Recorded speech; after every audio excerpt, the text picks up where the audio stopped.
کیا چیز واقعی ایک ملک کو تکنیکی طور پر ترقی یافتہ بناتی ہے؟ کیا آپ نے کبھی سوچا ہے کیوں؟ اس ویڈیو میں ہم آج دنیا کے ٹاپ 5 تکنیکی طور پر ترقی یافتہ ممالک کا اشتراک کر رہے ہیں، لیکن یہ سب جاننے سے پہلے ہمارے چینل 51 کو سبسکرائب اور فالو کریں۔ آج تکنیکی مہارتوں کی بہت زیادہ مانگ ہے، جیسا کہ ہم بولتے ہیں وہ اب بھی سب سے زیادہ مطلوب ہے۔ مثال کے طور پر ہنر کی فراہمی اب بھی زیادہ تر ترقی پذیر معیشتوں میں طلب سے میل نہیں کھاتی۔ بہت سے ممالک نے جدید دور کی شکل میں اپنا حصہ ڈالا ہے، لیکن یہاں سر فہرست 5 ہیں جو واقعی نمایاں ہیں۔ 5ویں نمبر پر ہمارے پاس جاپان ہے۔ جاپان کی جدید ٹیکنالوجیز کے لیے اچھی شہرت ہے۔ جاپان کے محققین نے آٹوموٹو ٹیک، مشینری، الیکٹرانک، آپٹکس، صنعتی روبوٹکس، سیمی کنڈکٹرز، دھات کاری اور زلزلہ انجینئرنگ کے میدان میں حیرت انگیز شراکت کی۔ جاپان کے اندر فوکوکا، ٹوکیو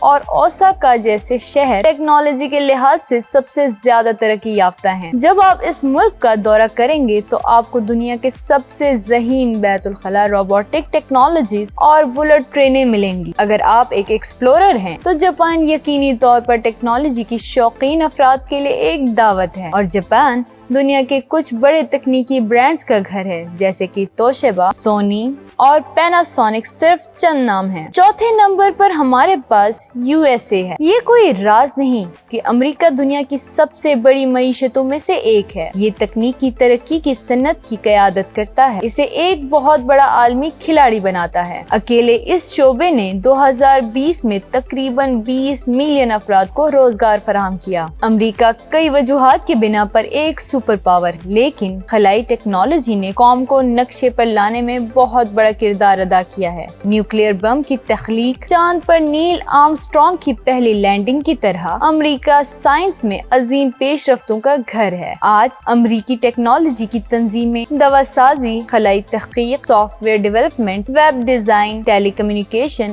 اور دفاع پر توجہ مرکوز کر رہی ہے۔ 3 نمبر پر ہمارے پاس ہے Switzerland. World Intellectual Property Organisation کے مطابق سوئٹزرلینڈ دنیا کا جدید ترین ملک ہے۔ اگرچہ ملک میں قدرتی صنعتی وسائل کی کمی ہے، لیکن اس کی معیشت کا مرکز ہمیشہ سائنس اور ٹیکنالوجی رہا ہے۔ اس پریکٹس کو اس کی حکومت اور اس کے نجی شعبے کی طرف سے بھرپور حمایت حاصل ہے۔ علم اور ٹیکنالوجی کے نتائج کے زمرے میں سوئٹزرلینڈ نے مسلسل اعلیٰ مقام حاصل کیا ہے۔ میری بات کی تائید کرنے کے لیے میں نے دریافت کیا کہ سوئس کے پاس یورپ میں سب سے زیادہ فیکس پیٹنٹ کی درخواستیں ہیں۔ یورپی پیٹنٹ آفس کے شائع کردہ اعداد و شمار کے مطابق وہ اس حوالے سے دنیا میں 3 نمبر پر ہیں۔ مثال کے طور پر سوئٹزرلینڈ میں اختراع کرنے والوں کی فی ملین افراد پر 1000 سے زیادہ پیٹنٹ کی درخواستیں دائر کیں۔ اس کا موازنہ نیدرلینڈ سے کریں، جس میں فی ملین افراد کے لیے صرف 416 پیٹنٹ درخواستیں ہیں۔ نمبر 2 پر ہمارے پاس سنگاپور ہے۔ اس ملک نے جنوب مشرقی ایشیا کے پورے خطے میں ٹیکنالوجی کے میدان میں اپنے آپ کو ایک رہنما کے طور پر قائم کیا ہے۔ اس کی ٹیکنالوجی اور سائنس کی صنعت عروج پر ہے، کیونکہ وینچر کیپٹلسٹ نئے اسٹارٹ اپس میں سرمایہ کاری کرتے رہتے ہیں۔ سنگاپور کے باشندوں کے پاس دنیا کی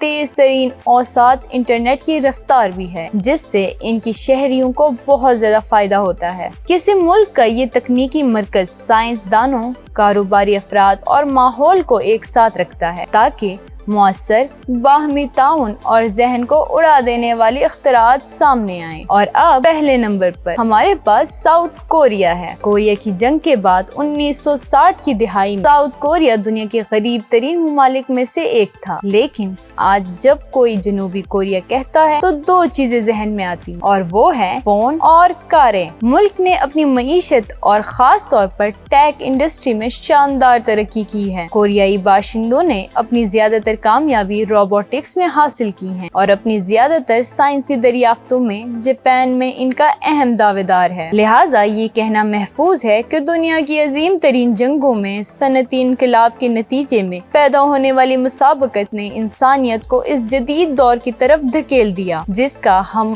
آج تجربہ کر رہے ہیں۔ تکنیکی ترقی کے کام کرنے کے لیے کسی قوم کے دل کی دھڑکن علم اور مہارت